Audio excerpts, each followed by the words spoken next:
Há momentos na história em que o véu entre os mundos se rompe. Há instantes em que uma alma humana é transportada além dos limites do tempo e do espaço para contemplar realidades que a mente terrena jamais poderia conceber. Ellen G. White conheceu esses momentos, e neles ela viu o que nenhum coração caído deveria suportar ver. Era uma manhã de 1847, quando a visão desceu sobre ela como um rio de luz. Seus olhos se fecharam para este mundo e se abriram para outro. Um mundo onde o pecado nunca havia lançado sua sombra maldita. Um mundo onde a morte nunca havia roubado um suspiro. Como ela mesma registrou em primeiros escritos, foi transportada a um planeta distante, onde seres perfeitos viviam em harmonia eterna com seu Criador. Lá, as árvores não conheciam o outono. As flores não murchavam. Os rios corriam cristalinos sem a contaminação da maldade. E os habitantes daquele mundo, eles caminhavam em luz pura, seus rostos irradiando a glória de quem nunca havia conhecido a vergonha, nunca havia experimentado a dor, nunca havia sentido o peso esmagador da culpa. Ellen observou suas moradas. Não havia fechaduras, pois não havia o que temer. Não havia lágrimas, pois não havia o que lamentar. Não havia pressa, pois a eternidade era sua herança desde sempre. Eles falavam com vozes que eram como música celestial, e cada palavra era verdade absoluta. Não conheciam a mentira, pois jamais havia razão para esconder qualquer coisa. Ela viu suas atividades: trabalho sem fadiga, estudo sem exaustão, comunhão sem conflito, arte sem vaidade, amor sem possessividade, alegria sem sombra de tristeza. Era como contemplar o que a terra deveria ter sido, mas nunca foi. Era ver o que a humanidade perdeu antes mesmo de saber que possuía. E então, no meio daquela perfeição deslumbrante, algo quebrou dentro do coração de Ellen. Uma lembrança atravessou sua consciência como uma lâmina fria. A terra, sua terra, o mundo que ela havia deixado para trás por alguns momentos eternos. E subitamente, a comparação tornou-se insuportável. As lágrimas começaram a brotar, mesmo durante a visão. Como ela relatou em primeiros escritos, não conseguiu conter o choro ao lembrar-se da condição miserável de nosso mundo. Ali estava ela, em um lugar onde o sofrimento era impossível, onde a harmonia era a própria atmosfera, onde cada respiração era pura adoração. E sua mente não conseguia esquecer os gemidos da terra. Lembrou-se dos hospitais lotados de dor, das crianças órfãs chorando nas ruas, dos casamentos desfeitos pela traição, das guerras que ceifavam vidas como foice no trigal, das fomes que matavam lentamente, das doenças que corrompiam os corpos, das depressões que destroçavam as almas. Lembrou-se de tudo o que havia deixado para trás, e o contraste foi brutal demais para suportar. Os habitantes daquele mundo perfeito, em sua infinita compaixão, aproximaram-se dela. Com ternura indescritível, perguntaram por que chorava em meio a tanta beleza. E Ellen, entre soluços, conseguiu explicar. Ela vinha de um mundo caído, um mundo onde a morte reinava, um mundo onde o pecado havia pervertido cada alegria, contaminado cada prazer, destruído cada sonho. Eles ouviram em silêncio reverente, e então algo extraordinário aconteceu. Aqueles seres que nunca haviam conhecido tristeza começaram a demonstrar uma dor profunda, não por experiência própria, mas por amor compassivo. Eles se entristeceram porque ela se entristecia. Choraram porque ela chorava. E naquele momento, Ellen compreendeu uma verdade devastadora. A perfeição sente compaixão pela imperfeição, mas a imperfeição só pode contemplar a perfeição através de lágrimas. Como registrado em primeiros escritos, eles falaram-lhe sobre o grande plano de redenção. Explicaram como outros mundos observavam com interesse intenso a batalha travada na Terra. Revelaram que toda a criação aguardava ansiosamente o momento em que este planeta seria finalmente restaurado à sua condição original. Mas até que isso acontecesse, o contraste permaneceria doloroso demais para ser contemplado sem lágrimas. Ellen retornou da visão transformada. Havia visto o que é possível. Havia contemplado o destino eterno dos fiéis, mas também havia experimentado a agonia de comparar o que é com o que deveria ter sido. E essa agonia se tornaria o combustível de toda a sua obra futura, a urgência desesperada de preparar almas para um mundo onde as lágrimas finalmente cessariam para sempre. O contraste era devastador. Ellen havia caminhado em mundos onde cada folha sussurrava a harmonia, onde cada ser refletia a glória do Criador sem mácula. Agora, de volta à realidade terrestre, cada sombra parecia mais escura, cada dor mais aguda, cada pecado mais repugnante. Como descrito em primeiros escritos, ela havia contemplado sociedades inteiras que jamais conheceram a discórdia, mundos onde a morte era um conceito inexistente e o sofrimento uma impossibilidade. Esses mundos não eram fantasias ou alegorias. Para Ellen, eram realidades tão tangíveis quanto o chão sob seus pés. Havia observado seus habitantes, seres de estatura majestosa, rostos radiantes de paz genuína, vivendo em cidades que brilhavam com luz própria. Não havia hospitais, porque não havia doenças. Não havia cemitérios, porque não havia morte. Não havia tribunais, porque não havia injustiça. Não havia lágrimas, porque não havia razão para chorar. E então ela retornava para um mundo onde mães enterravam filhos, onde a fome torturava os inocentes,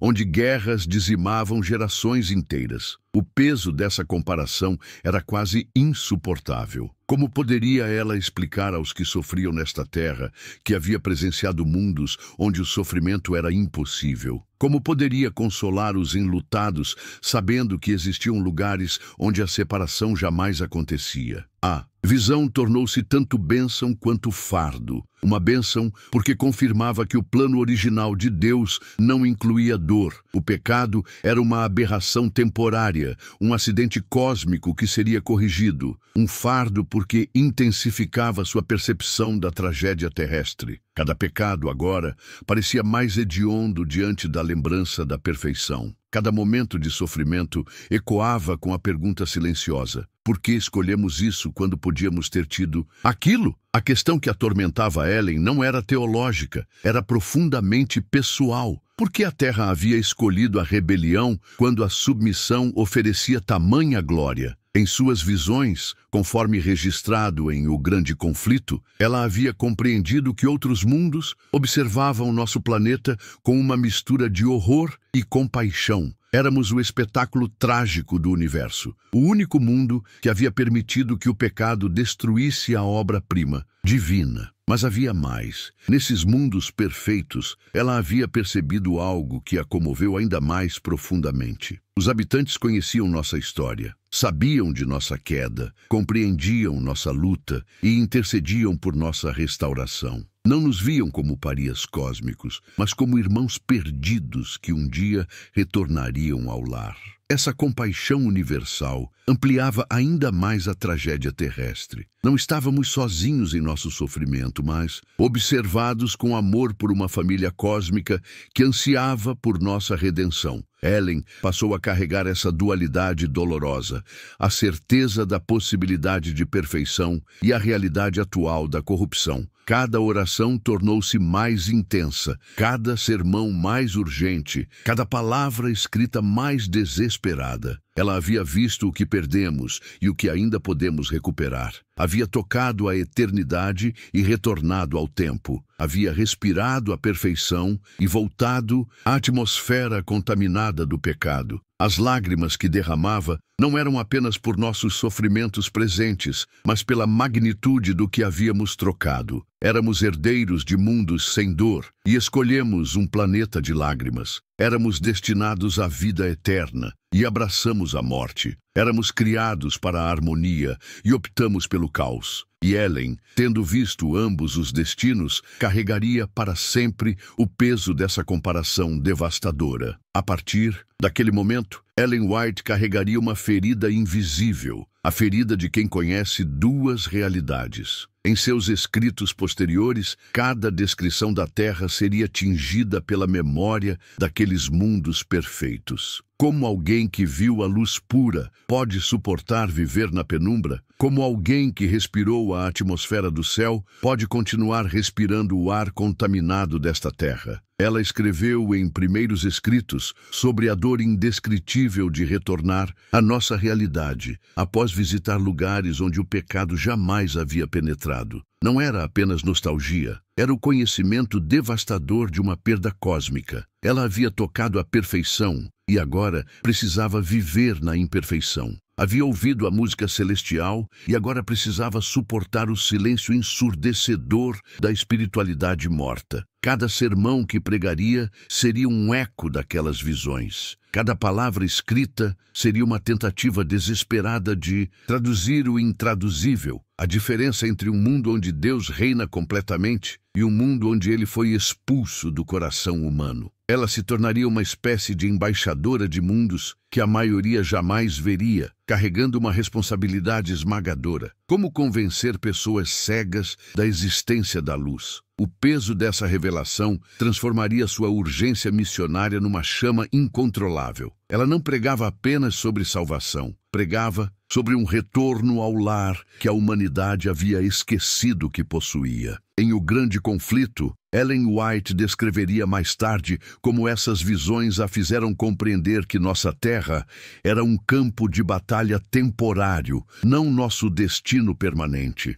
Mas essa compreensão veio com um preço emocional devastador. Era como se ela tivesse sido forçada a viver como refugiada em seu próprio planeta. Cada pôr do sol na Terra seria uma lembrança pálida dos mundos onde a luz nunca se apaga. Cada flor murcha seria um eco triste dos jardins eternos, onde nada envelhece. Cada lágrima derramada seria uma gota a mais no oceano de tristeza que separa nossa realidade da perfeição que ela havia tocado. Suas lágrimas não eram apenas por compaixão. Eram lágrimas de alguém que havia sido arrancada do paraíso e forçada a testemunhar o inferno que criamos. Como Noé, que viu o dilúvio vindouro, ela agora via com clareza devastadora o abismo entre o que somos e o que deveríamos ser. Essa perspectiva única moldaria cada linha de seus futuros escritos. Não era teologia abstrata, era o testemunho de quem havia caminhado em mundos onde cada pensamento é puro, onde cada palavra é verdadeira, onde cada relacionamento é perfeito, e agora precisava viver entre pessoas que haviam se esquecido completamente de que essa pureza era possível. A profetisa havia se tornado uma estrangeira cósmica, uma cidadã de dois mundos, vivendo eternamente dividida entre a saudade do que viu e a missão do que precisava fazer. Ellen G. White retornava dessas experiências celestiais com uma ferida aberta no coração. Não era apenas nostalgia. Era uma dor existencial profunda, como alguém que havia provado do néctar da eternidade e agora precisava beber da água amarga deste mundo. Em primeiros escritos, ela descreve como essas visões se tornaram tanto uma bênção quanto um fardo impossível de carregar. Cada manhã, ao despertar na Terra, ela enfrentava novamente a brutal realidade. Este planeta estava morrendo. As flores que via aqui palideciam diante da glória que havia contemplado. As vozes humanas soavam ásperas, comparadas aos cânticos angelicais que ainda ecoavam em sua memória. Até mesmo os momentos mais puros de adoração terrestre pareciam sombras fracas da verdadeira adoração que havia presenciado. Ela carregava um segredo cósmico que poucos poderiam compreender. Havia caminhado em mundos onde a palavra sofrimento não existia, onde cada respiração era uma sinfonia de gratidão, onde a própria atmosfera pulsava com a presença de Deus. E agora estava de volta a um planeta onde crianças morriam, onde corações se partiam, onde a maldade crescia como erva daninha. Como explicar para alguém que nunca saiu de uma prisão como é a liberdade total? Como descrever cores para quem nasceu cego? Ellen se via constantemente tentando traduzir experiências indizíveis em palavras humanas limitadas, sabendo que mesmo suas descrições mais eloquentes eram apenas ecos distantes da realidade que havia vivenciado. Essa tensão entre dois mundos moldou cada palavra que ela escreveu, cada sermão que pregou, cada lágrima que derramou em oração. A profetisa desenvolvia uma perspectiva única sobre o tempo. Para ela, a Terra não era um lar permanente, mas uma estação temporária de refinamento. Em O Grande Conflito, ela escreve sobre como essas visões intensificaram sua compreensão de que cada momento na Terra era precioso, não porque este mundo fosse bom, mas porque era a última oportunidade de preparação para a eternidade. Ela observava as pessoas ao seu redor vivendo como se esta realidade quebrantada fosse tudo o que existia. Via-as se apegando a coisas que, comparadas ao que havia presenciado, eram menos substanciais que vapor. Observava disputas por posições, riquezas e honras terrenas, e seu coração se comprimia de tristeza, como alguém que vê crianças brigando por conchas na praia, enquanto ignoram o oceano infinito diante delas. Cada visão do mundo perfeito tornava mais urgente sua missão terrestre. Ela não podia simplesmente guardar para si o que havia visto. A responsabilidade era esmagadora. Como despertar uma humanidade adormecida para a realidade de que existiam mundos onde a morte jamais havia pisado, onde lágrimas eram conceitos inexistentes, onde cada ser criado vivia em harmonia perfeita com seu Criador. Seus escritos ganharam uma intensidade quase desesperada. Cada palavra era um grito de alerta, cada página uma tentativa de arrancar as pessoas de sua conformidade com um mundo em decomposição. Ela sabia que a maioria não acreditaria, que muitos zombariam, que outros simplesmente ignorariam, mas também sabia que alguns, poucos talvez, mas alguns, reconheceriam a verdade em suas palavras e começariam a suspirar também por aquele lar que ela havia visitado. Aquelas visões de mundos perfeitos não foram apenas experiências isoladas na vida de Ellen G. White. Elas se tornaram a lente através da qual ela enxergaria todo o restante de sua existência terrestre. Como escrito em primeiros escritos, cada palavra que ela posteriormente escreveria, cada conselho que daria, cada advertência que proclamaria, seria filtrada pela memória daqueles lugares onde o pecado jamais havia tocado. Quando olhava para as igrejas, ela via não apenas congregações, mas grupos de pessoas que poderiam um dia habitar aqueles mundos gloriosos que havia visitado. Quando advertia sobre os perigos dos últimos dias, não era apenas uma profetisa falando sobre eventos futuros. Era alguém que havia visto o destino alternativo, que conhecia pessoalmente a diferença entre a terra manchada e os mundos puros. Em testemunhos para a igreja, suas palavras sobre santificação ganhavam uma urgência que poucos compreendiam. Ela não estava apenas pregando sobre pureza moral, estava descrevendo o processo necessário para que seres humanos corrompidos pudessem um dia caminhar nas ruas de cristal que ela havia pisado. Cada exortação à obediência, cada chamado ao arrependimento, era uma ponte sendo construída entre este mundo caído e aqueles mundos perfeitos. Suas lágrimas, que começaram naquela primeira visão, nunca realmente pararam. Elas apenas se tornaram mais silenciosas, mais profundas, mais constantes. Quando caminhava pelos jardins terrenos, lembrava-se das flores que cantavam. Quando observava o pôr do sol, recordava-se de uma luz que não conhecia o crepúsculo. Quando via crianças brincando, sua mente voltava àquelas crianças que jamais conheceriam a dor, o medo ou a morte. O peso daquelas visões transformou Ellen G. White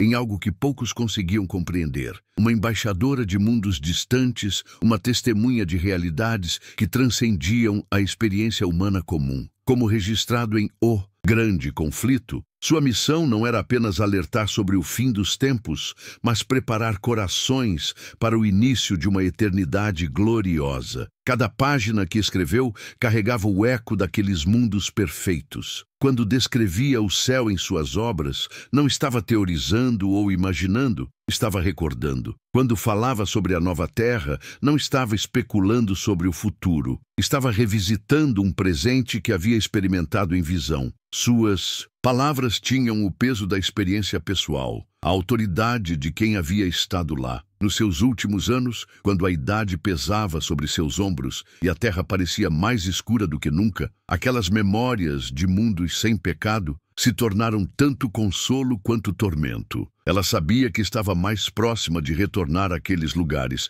mas também sabia que deixaria para trás um mundo que ainda sofria, que ainda chorava, que ainda esperava. Quando finalmente fechou os olhos pela última vez neste mundo caído, talvez seu último pensamento tenha sido de gratidão. Não apenas por ter sido escolhida para ver aqueles mundos perfeitos, mas por ter sido permitida a voltar e contar sobre eles. Seu choro havia cumprido seu propósito, havia regado as sementes da esperança em corações humanos, havia plantado a saudade do lar celestial em almas terrestres. E em algum lugar, em um mundo sem pecado que ela havia visitado tantas vezes em visão, talvez os habitantes ainda se lembrassem daquela visitante que havia chorado de alegria ao vê-los e que havia partido chorando de tristeza ao deixá-los.